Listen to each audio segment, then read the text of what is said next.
Hey Fanatics, DJ Bricks here, back for another video, and today I have a review on a LEGO Star Wars 2022 set. It is the Republic Fighter Tank. It is set number 75342. Recommended building ages is 7 and up. Comes with 262 pieces and retails here in America for about $40. This is our third rendition of the Republic fighter tank after the 2017 one, where that got a bunch of flack for being so downscaled. It is also our first set featuring the 187th Clone Troopers, Mace Windu's Clone Legion he commands. So we also get him in his Clone Wars garb.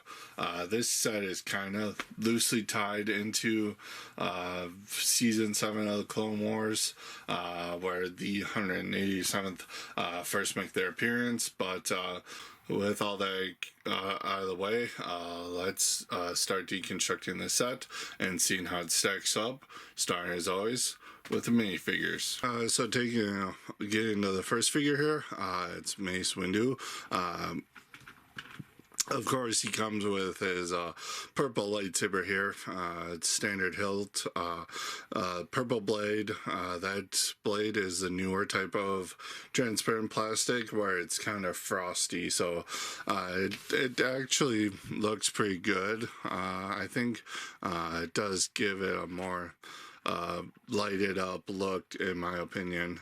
But getting to the figure proper, same head that got introduced on the gunship a year or so back, and the legs are the same too. They are unchanged from that version, though you can see the white down there, not really that good looking. But what makes this figure exclusive is the torso. It's more updated and printed to look like his outfit in Clone Wars. And then he does have arm printing, which is really nicely done. They are just to capture the bracers on the side of his arms that he does have in Clone Wars. That just helps separate this from being a normal Mace Windu. And it is printed pretty nicely. I would have preferred if they were dual molded, so you'd have the white there and then the tan at the top, but I can understand why they did it like this. But that also leads to the issue of the opacity on this side of the arm I got. The white here isn't really that great. It is good, so you can tell that it's white, but it's just kind of muted with the dark tan behind it. So, but it is still printed pretty nicely. All printed pretty nicely. And then flipping around, you can see some nice back torso printing. No back printing the head, of course, because it's a bald character. You'd be able to see that. So overall, pretty nicely done. I'm really happy that LEGO did the printed arms for this figure. It really helps define it as a specific Clone Wars version of Mace Windu. So taking a look at the 187th Clone Troopers, these are pretty standard. His Mace Windu's clones. Getting the elephant out of the room real quick. Purple is not the correct universe in canon color for these clones. The purple is correct for like the Legends version, where there wasn't an official in story version for his clones, so fans just created in some of the media outside of the official movies and TV shows, they just gave him his clones this purple color to match his lightsaber. But as we saw in season 7 of Clone Wars, we saw the 187th, and the official in TV show kind of gave them more of a magenta, kind of like a reddish purple color to their armor, so it's not really that bright purple. But Lego obviously went for the purple version here. Again, it's accurate to an extent, but it's not accurate to what is officially in the show. So just getting that out of the way and getting this also out of the way. They both come with, we get two of them, they both come with the same blaster, that short medium-sized one. They got some nice printing on the legs, some markings, blue, some nice purple highlights in the torso there. You got the nice strap with some metallic printing there, and some nice printing carried over to the back there. The helmets are that same phase 2 that we've seen for a while. They are printed very nicely with the purple stripes and whatnot. Taking the helmet off of one of them, they both have the exact same head underneath, but it's that same updated, correct skin tone that we've been seeing for the clone troopers to reflect Tamara Morrison's actual ethnicity, which I think is really great. And they did give a nice generic clone head to these clone troopers, so that is all really great. We got the 187th Clone Trooper Commander. We get one of these guys. Gun he has is that long rifle with the black candlestick at the end to represent a different style of artillery for the clones there. What separates him from the other clones is the leg printing. You can see there's no purple at the boots. They're just plain there. They are printed. You got some purple knee pads, some nice dark tan printing for the comma that goes around his legs, but it unfortunately doesn't wrap around. That's why I like the fabric pieces a little bit better. But going up to the torso, he has a nice print up there.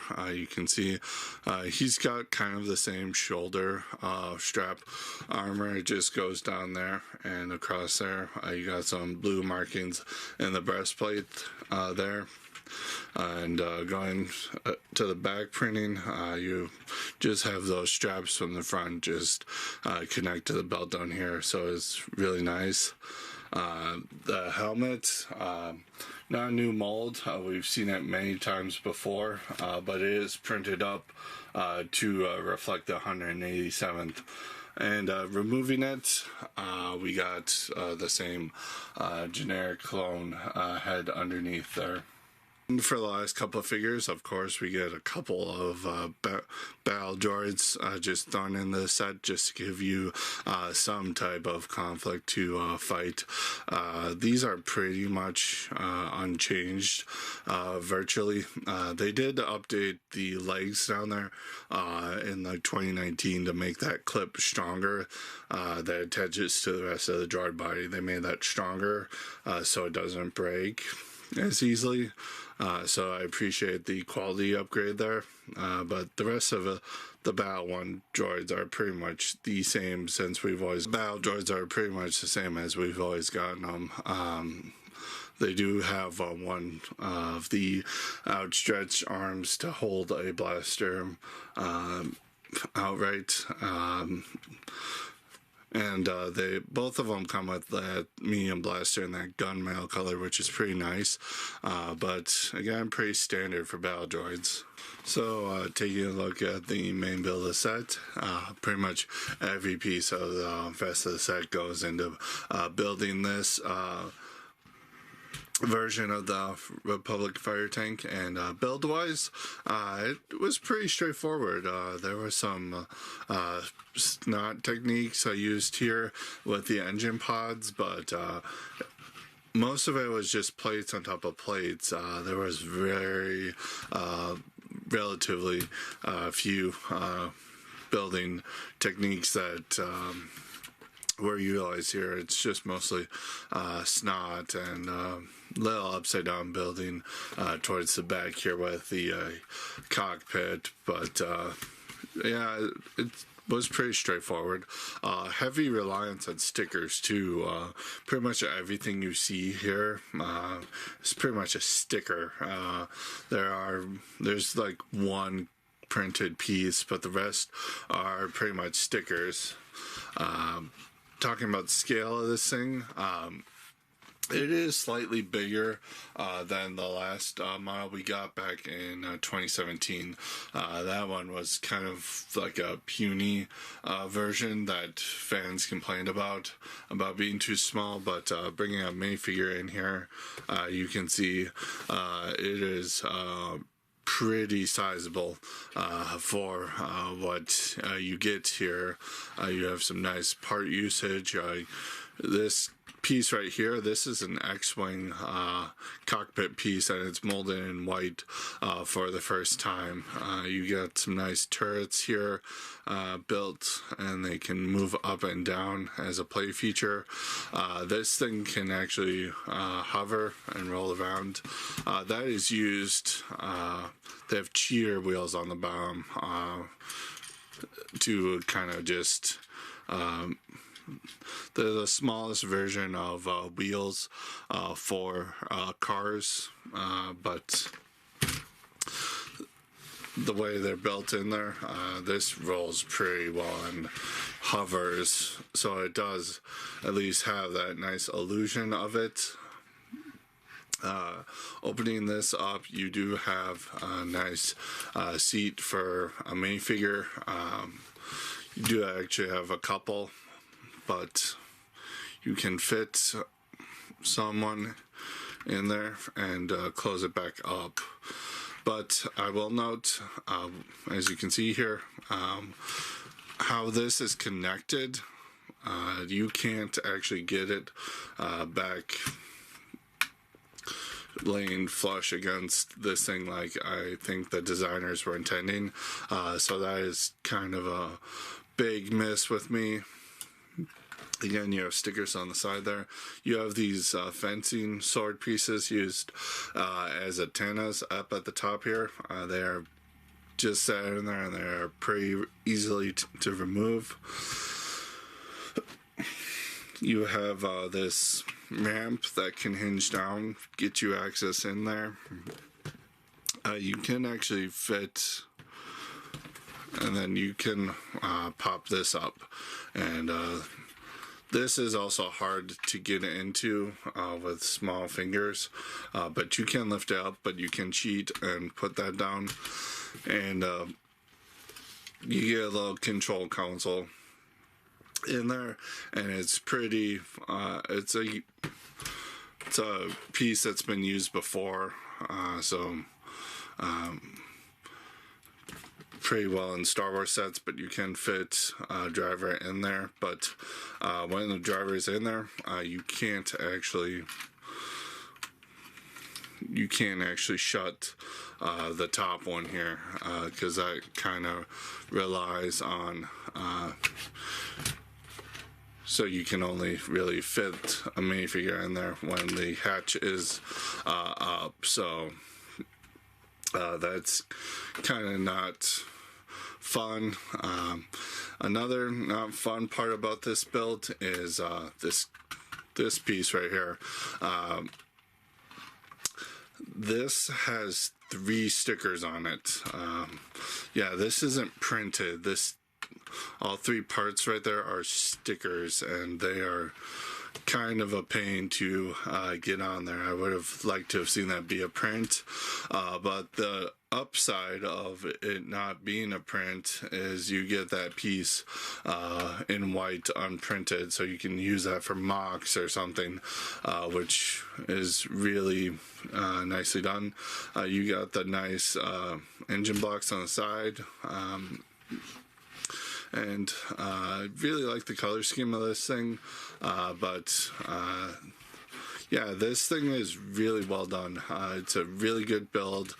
You have a lot of playability with this.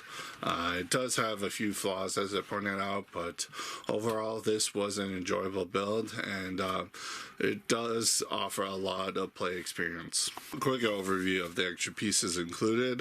You do get a spare bolt for the spring-loaded shooters. You do get an extra lightsaber hilt, of course, a couple extra slopes, a lot of Technic, one each of the different types of battle droid arms, so that is pretty cool.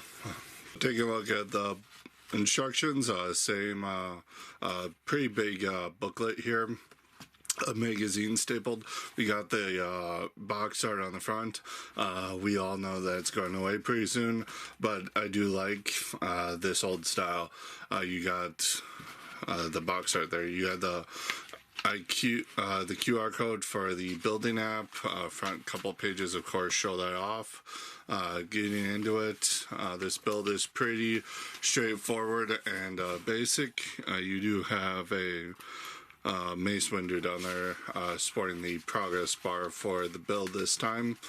And the build does take about 80 pages of building. No complications or misconstrued instructions there. You got the parts inventory taking up a couple pages. You got cross-sell for both the spring and winter waves for the first half of the year here, making up that last page. And then at the back, of course, you have the clockwork robot for the product feedback thing on the back. So taking a look at the box, it's pretty big for a $40 size set. It's pretty length-wise is where it's mostly bulked up. We can see that the front of the box has a nice product shot of the set against a desert planet of some kind. I think that's supposed to be Geonosis or something, but it does look nice. Set specs on the side there. Mini figures down at the bottom. You have that nice new style for the Star Wars sets with the black greebling in the corner there. Colored stripe running down there. We can see that Clone Wars sets have this like orangish yellow banner that kind of corresponds with Hasbro's Black Series, where they also denote Clone Wars figures with that color. So that's pretty interesting. That may be a thing across merchandising lines. But in the corner there for Clone Wars, we get a Ahsoka Loyalist clone trooper, which is pretty interesting. Even though I don't think this is a particularly supposed to be a season 7 set. Top of the box, you have the clone commander of Mace Windu's clone regiment on the sporting the actual size reference there, and then on the back you have a nice product shot of the set showing off a few of the different play features of the set. So pretty nicely done box. So getting into my final thoughts for the set, build-wise, my only real complaint for the build is with the cockpits. The second one you can't really close. The topmost one you can't really close without, you can only have a figure there if you have the hat job, but you can't personally seat a figure in there unless... and that's where the control panel is, so I don't know what to do with that. You also can't really, it's hard to get a grasp on that lid to open it up, so I can imagine there are tricky ways around doing that. You can offload the ramp and push it up with your finger, but they should have really thought about a better design for that. I do appreciate the shaping. The shaping's good. The other cockpit on the bottom here that flips up, that's the X-Wing one. That doesn't always line up where it's supposed to with the where it slots into. It kind of just wiggles about, so... those are pretty much the only critiques I have against the build. Again, it's very nicely built, it's very nicely designed. I do appreciate all the work that went into it. Figures, Mace's arms, I really think should have been dual molded. I get that the wrist bracers don't fully go all the way around his arm, do necessitate dual molded arms, but I really would have liked to have seen that, because that would have made that figure way it's the only thing that's holding that figure back. And then with 187th Clone Troopers, that my only real complaint with them is the color debate of they're purple in Legends, but they're in like the official media, they're like this deep dark reddish purple color. So Lego went with the purple here because that's obviously the more vibrant color, and I have to agree with them. These clones do look better in purple, but that is not accurate to the actual Season 7 of Clone Wars. So I'm going to go with I like the purple. It bugs me that they're not accurate, but the purple just looks better to me. And this is one of the rare occasions where inaccuracy doesn't really bother me, because the purple just looks so much better with these figures, and it makes way more sense with Mace Windu and his purple lightsaber. So it's just better to me. I like that, but it still gets a knock just because of the inaccuracy. Quality, again, because those arms on Mace Windu are not dual molded, the white, pretty much the white all over Mace Windu, even up on his head where his mouth is, it's just not opaque enough to actually register as you can still tell it's white. It's just you have the darker color of the plastic seeping through it and making it off-white, which just doesn't look good.